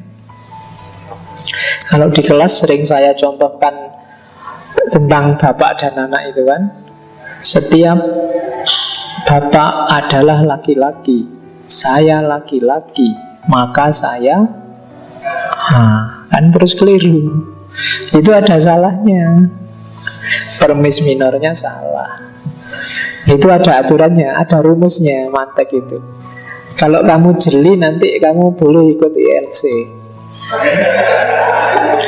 Karena di sana banyak logika-logika yang tidak nyambung. Itu perlu mantek. Ya, mantek itu kan yang biasanya diawali dari definisi, kemudian klasifikasi, kemudian macam-macam itu. Itu burhan. Terus, nah, kalau begitu, saat filsafat ketemu syariat, katanya Ibn Rus, alternatifnya 3. Yang pertama, syariat diam aja, tidak ngomong tentang itu, berarti netral. Ya sudah, selesai, nggak masalah. Kalau syariat netral, abstain. Yang kedua, syariat ngomong itu dan cocok, setuju dengan isinya filsafat, nggak masalah. Wong yo cocok. Yang problem yang ketiga, syariat ngomong itu kok beda sama hasil bernalar filsafat. Maka sarannya Ibn Rus apa? Ayo dipikir ulang nas yang beda sama hasil pikiran kita. Cara berpikir ulangnya apa? Itulah nanti di Fasrul Maqal ada bab namanya takwil. Jadi takwil itu aktivitas yang kita lakukan kalau ternyata ada tabrakan antara kebenaran akal sama kebenaran nas. Kenapa harus takwil? Karena nggak mungkin kebenaran yang sumbernya sama ini tabrakan. Pasti ada yang keliru. Masing-masing harus menahan diri dulu. Jangan kesusu ditabrakkan. Ya, kalau kesusu nabrak kan biasanya resiko. Tunggu dulu aja, dipikir pelan-pelan. Terus jalannya apa? Takwil ini. Takwil itu ya kalau letter luck-nya di Fasrul Maqal mengeluarkan makna dari lafaz makna yang hakiki ke makna yang majasi. Banyak ayat dalam Al-Quran itu memang menyesuaikan level audiennya atau pakai bahasa-bahasa metafor. Itu yang kadang-kadang orang jadinya salah paham. Itu harus digali. Jalannya apa? Takwil. Kenapa tidak cukup tafsir? Karena tafsir itu biasanya maknanya lahiriah. Lahiriahnya ini tadi kasusnya kontras sama isinya pikiran. Maka perlu ditakwil. Kenapa harus ada takwil? Argumennya antara lain di situ. Kadang-kadang ayat itu bisa ada sisi lahirnya, ada sisi batinnya. Tergantung audiennya. Ayat yang sama bagi ahli fikih itu bisa melahirkan hukum. Tapi ayat yang sama bagi seorang ahli sufi, dia melahirkan ayat-ayat sufistik. Matahari itu bagi ilmuwan, misalnya ahli ilmu pengetahuan, kalau ada ayat matahari ditafsirkan jadinya sains. Tapi ahli sufi menafsirkan matahari jadinya teori sufi. Matahari melambangkan Muhammad. Kemudian itu ilmuwannya menentukan. Ada makna batin yang digali oleh masing-masing ilmuwan. Jadi kenapa kok maknanya bisa macam-macam? Ada keragaman kemampuan orang yang baca Al-Quran. Itu menunjukkan ada makna lahir, ada makna batin berarti. Diakui atau tidak, itu namanya takwil sudah. Ada tafsir ayat ahkam. Hampir ratusan ayat digali hukum-hukumnya. Kadang-kadang ayat yang implisit aja tentang hukum dimaknai secara hukum. Itu karena apa? Mufasirnya memang ahli hukum. Jadi tergantung kemampuan yang baca. Ini sifatnya ya memang kalau ahli sufi baca Quran ya mesti mengarahnya kecenderungannya ke sufi-sufi terus. Yang ahli fikih kecenderungannya ke fikih-fikih terus. Ini katanya Ibnu Rus, berarti memang Al-Quran itu ada dimensi makna lahiriah, ada dimensi makna batiniah. Dia punya potensi makna yang tidak terbatas. Setiap orang bisa pakai. Itu kan hari ini kan sering begitu. Banyak orang pakai dalil sesuai versinya masing-masing. Yang sedang pacaran dalilnya waja'alnakum syu'uban wa qabaila lita'arofu. Yang tidak punya pacar dalilnya wala taqrabus zina. Itu lah sakar dewe akhirnya. Kecenderungan masing-masing. Orang yang sama bisa ganti. Sebelumnya tidak punya pacar wala taqrabus zina, sekarang punya pacar ganti dalil. Bisa kayak gitu. Itulah maka berarti memang dalam Al-Quran itu ada potensi makna yang luar biasa. Setiap orang bisa menghidupkan sesuai versinya. Oleh karena itu, kok tiba-tiba ada tabrakan makna lahiriah antara ayat sama akal? Coba dicek deh. Makna yang tabrakan ini menghidupkan potensi yang mana? Jangan-jangan kalau potensi makna yang lain yang dihidupkan akhirnya tidak tabrakan. Itu maunya Ibnu Rus. Terus kadang-kadang juga ada ayat yang tabrakan sesama ayat. Ayat A tabrakan sama ayat B. Katanya Allah itu maha penyayang, tapi di ayat yang lain kok syadidul iqab. Ini tidak konsisten itu. Misalnya, loh enggak, katanya Ibnu Rus, itu justru menunjukkan uniknya Al-Quran. Itu tantangan bagi para ilmuwan, tantangan bagi orang-orang pinter. Galilah maknanya. Itulah tugasnya ar-rasikhuna fil ilm, atau kalau bahasanya Ali Syariati, rausan fikr.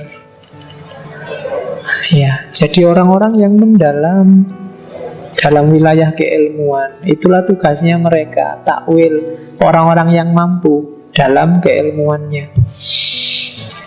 Oke, terus waktunya cepat. Apa yang ditakwil? Nggak, ya meskipun begitu kita butuh takwil, ya ndak semua lah ayat Quran ditakwil. Ada nas-nas yang qot'i. Itu kalau yang qot'i ndak bisa dipahami, ya ndak apa-apa. Yang penting jangan ditakwil, jangan diganggu gugat.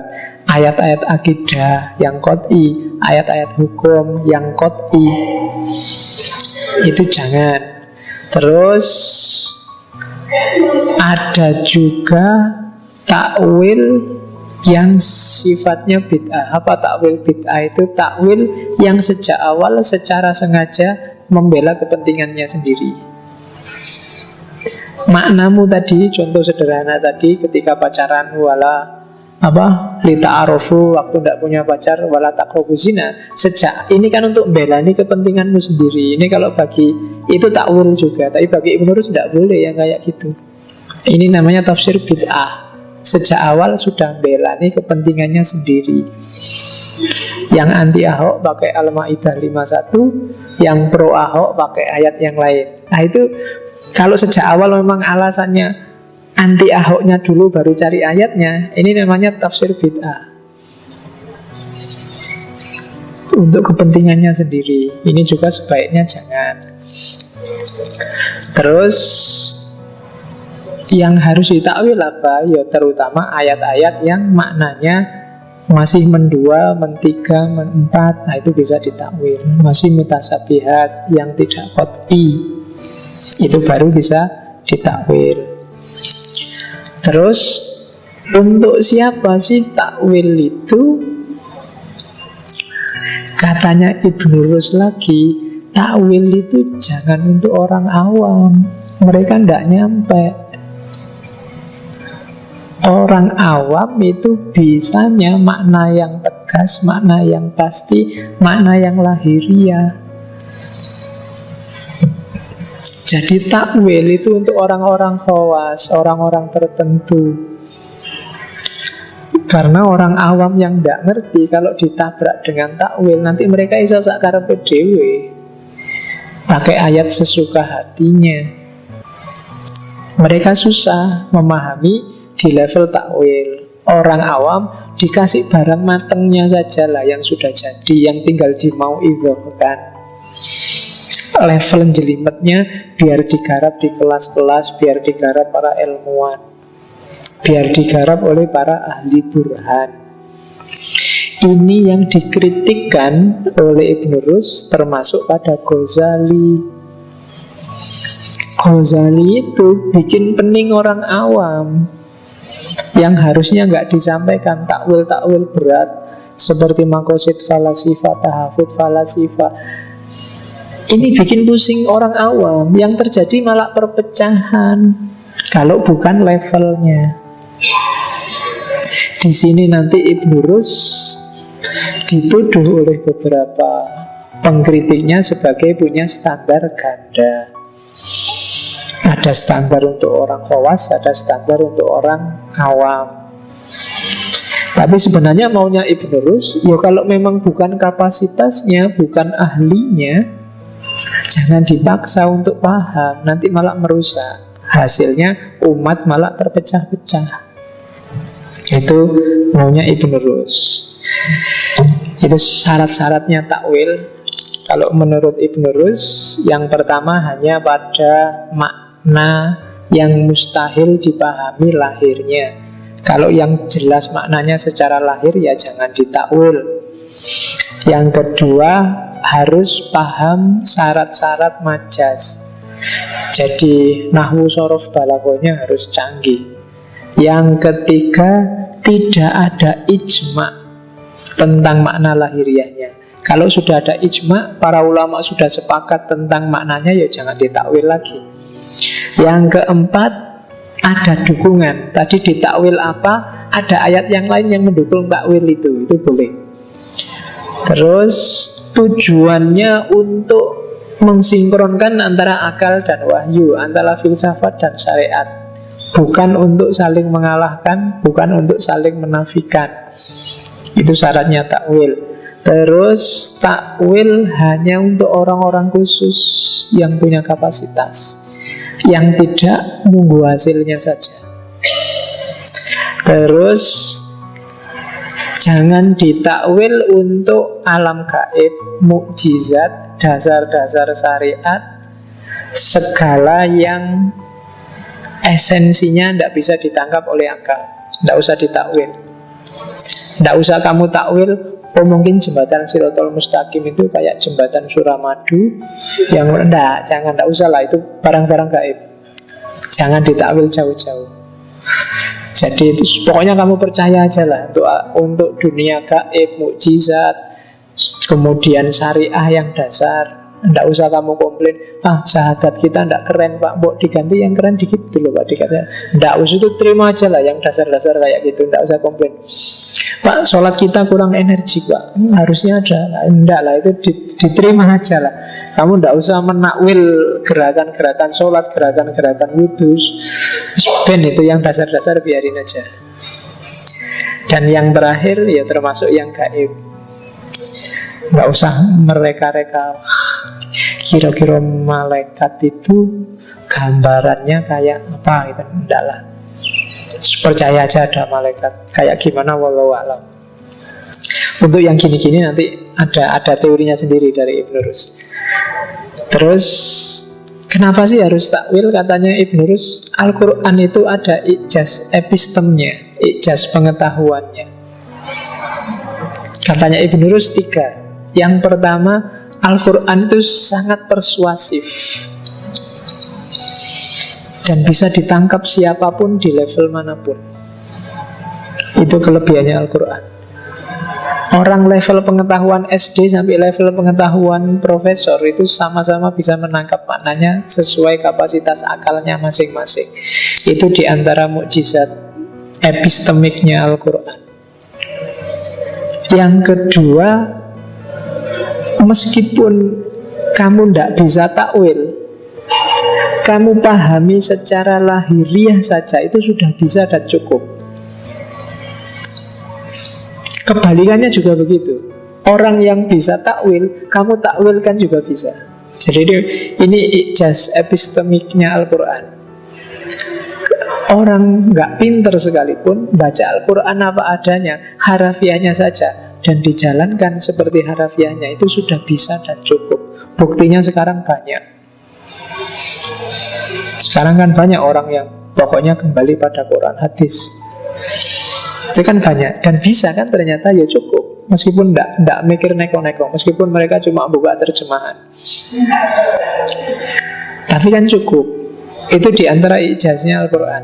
Dan orang pinter pun cukup juga, seandainya dia ingin menakwil macam-macam. Oke, jadi itu ijaz epistemiknya Al-Quran. Oke, ini bab yang unik terakhir-terakhir ya. Dia mengkritik, membalas kritiknya Ghazali. Saya bilang tadi ini langkah awal untuk nulis tahafud. Saya kasih beberapa, nanti pada saatnya kita juga ngaji kitab tebal. Mungkin tahafud dan tahafudnya Ghazali kita bedah. Dia mengkritik gugatannya Ghazali pada para filosof. Yang pertama, ini katanya Ghazali kan filosof itu kafir. Alasan pertama, karena filosof sebenarnya Al-Farabi sama Ibnu Sina ini yang diserang, menganggap Allah itu tidak tahu perkara-perkara juz'iyat kecil. Allah tidak tahu kalau pada jam 10 kurang 15 saya minum. Ini juz'iyat. Pikiran-pikirannya Ibnu Sina sama Farabi ada yang mengindikasikan ke situ memang. Cuma katanya Ibnu Rus, Ghazali salah paham. Yang dimaksud Ibnu Sina sama Farabi bukan itu. Maksudnya Ibnu Sina sama Farabi, Allah tidak tahu pengetahuan partikular versi manusia. Karena pengetahuannya Allah sama pengetahuan di manusia itu beda. Pengetahuan manusia itu akibat dari objek. Kalau pengetahuannya Allah itu sebab. Saya tahu bahwa teh ini manis, ini kan akibat setelah aku minum teh. Tapi pengetahuannya Allah levelnya tidak kayak manusia gini. Allah tidak butuh harus minum ini dulu baru dia tahu bahwa teh ini manis. Kalau Allah mau, meskipun ini manis, ini bisa jadi pahit sekarang juga. Kenapa? Karena pengetahuannya Allah itu sebab, sementara pengetahuan manusia itu akibat. Jadi katanya Ibnu Rus tidak, Ghazali salah paham di situ. Maksudnya para filosof bukan itu. Katanya Ibnu Rus, ilmu Allah yang qadim itu terlalu suci untuk hanya dikategorikan kulli apa juz'i. Membahas hal ini tidak ada gunanya katanya. Apalagi hal ini dijadikan dasar untuk mengkafirkan para filosof. Kurang gawean katanya Ibnu Rus, basa Jawa ini ngono. Wong beda level, ngomongnya beda level. Nanti kalau ditahwid-tahwid banyak logika-logika semacam ini yang menarik. Gimana isunya kan gak cuma 3 tapi puluhan yang dibantah satu-satu oleh Ibnu Rus. Yang kedua, kebangkitan jasmani. Katanya Ghazali, filosofi itu kafir karena mengingkari kebangkitan jasmani. Ghazali jawabnya yang pertama gini deh, jasmani bangkit atau tidak itu urusan gaib.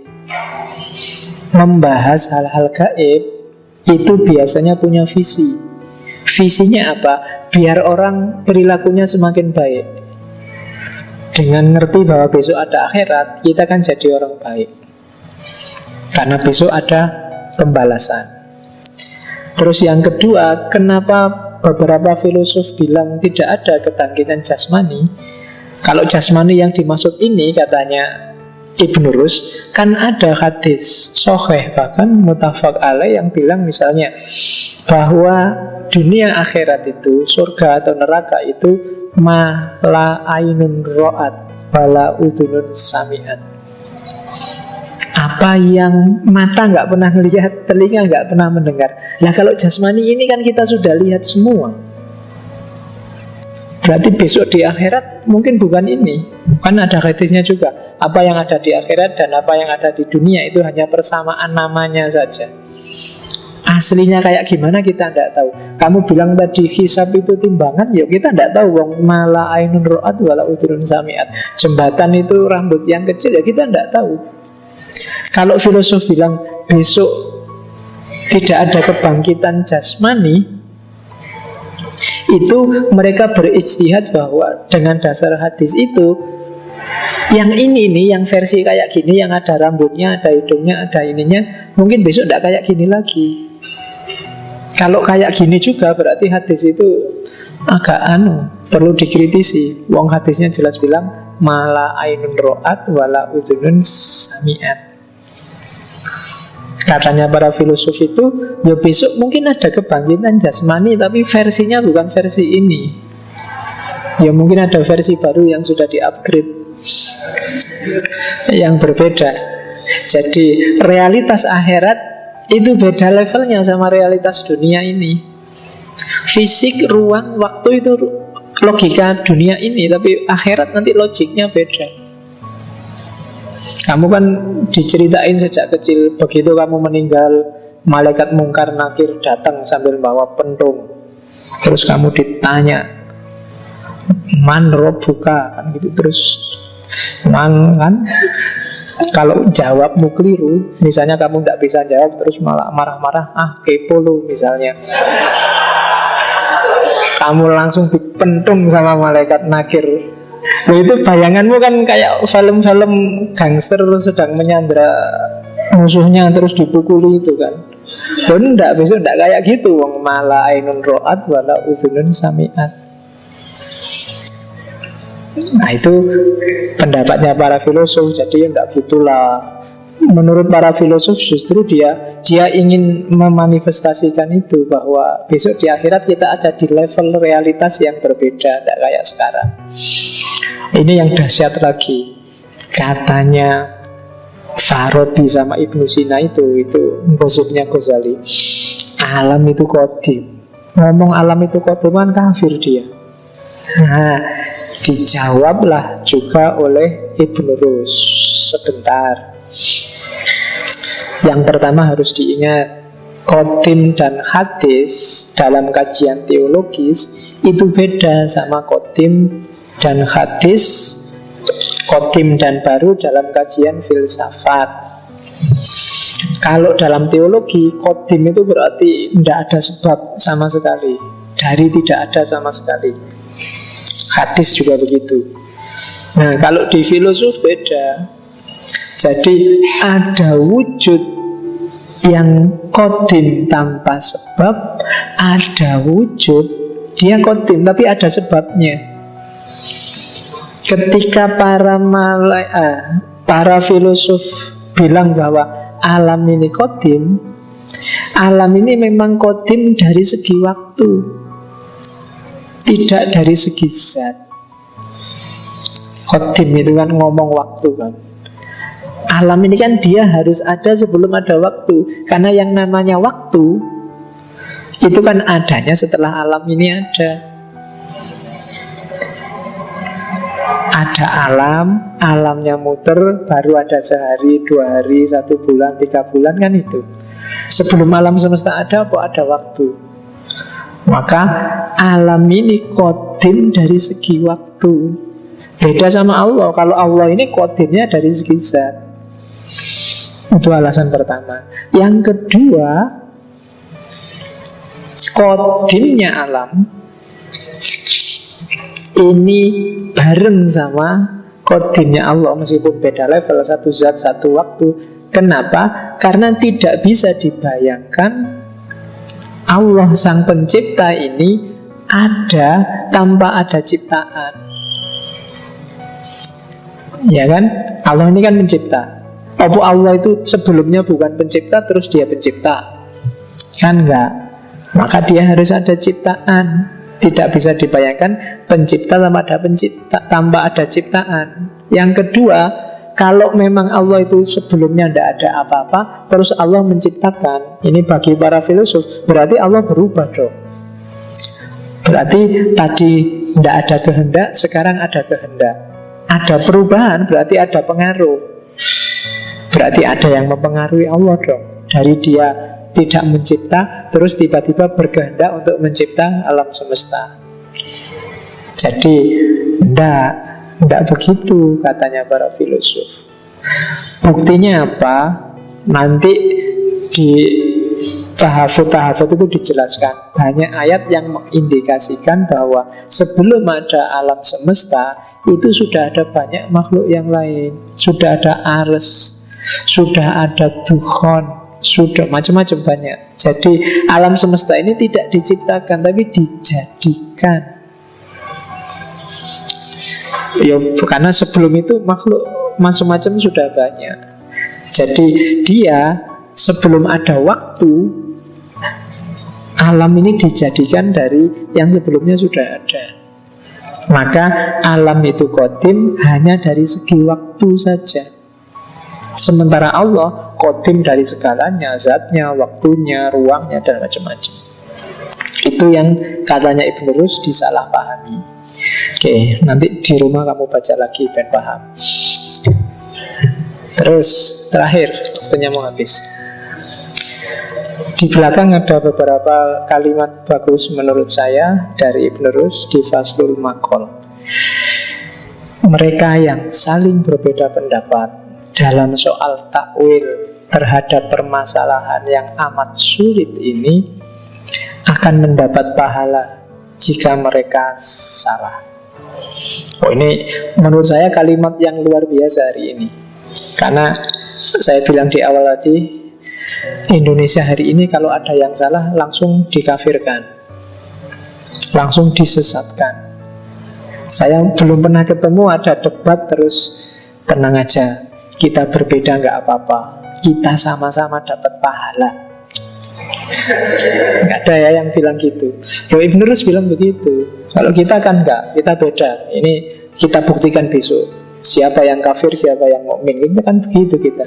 Enggak, katanya Ghazali, kalimatnya bagus. Mereka yang saling berbeda dalam takwil, dalam urusan yang memang rumit ini pasti akan dapat pahala, termasuk jika mereka salah. Sikap menerima kebenaran sesuatu karena dorongan petunjuk yang timbul dalam jiwa adalah sesuatu yang sifatnya niscaya dan tak terelakkan. Jadi di luar kemampuan kita sendiri untuk membenarkan atau tidak membenarkan. Jadi setelah dia ngomong bahwa ya kita sama-sama dapat pahala, termasuk kalau kita salah, setiap orang itu memang secara niscaya pasti dia milih kecenderungan jiwanya masing-masing. Dan itu biasa, nggak harus sedih dengan itu. Kamu suka kelompok apa, suka aliran apa, suka pandangan yang mana, itu sifatnya alamiah. Bahasanya Ibn Rus, niscaya dan tak terelakkan, dan di luar kemampuan kita untuk membenarkan atau tidak membenarkan. Setiap orang sudah punya kecenderungannya sendiri. Beda pendapat itu biasa. Yang salah dapat pahala 1, yang benar dapat pahala 2, sama-sama dapat pahala, sama-sama di surga besok, jangan khawatir. Itu kan maunya Ibn Rus itu.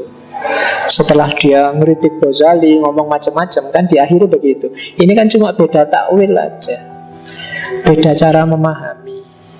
Semuanya benar.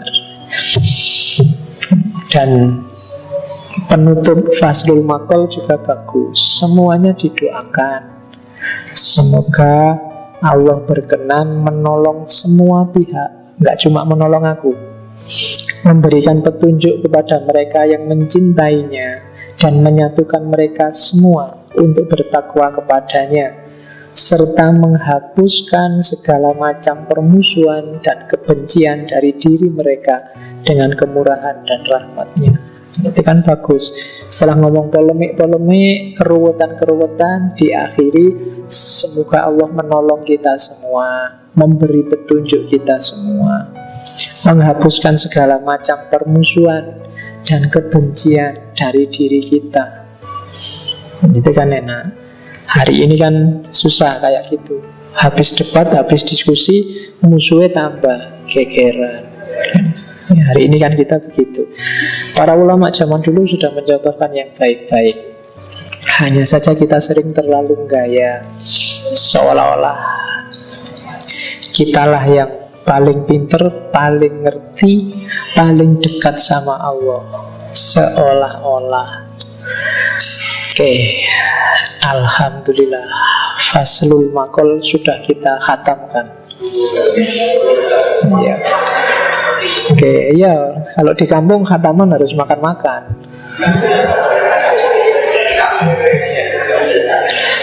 Oke ya, ya silahkan dibaca aslinya. Kitabnya enak, ringan, tipis. Terjemahannya juga ada. Kamu cari terjemahan juga tidak apa-apa. Cuma sejauh yang saya tahu terjemahannya lebih rumit daripada aslinya. Mungkin karena kendala bahasa. Oke, saya kira itu ya Ibn Rus. Minggu depan kita ketemu seniornya, mentornya. Minggu depan kita bedah novel Hai bin Yaqdhan.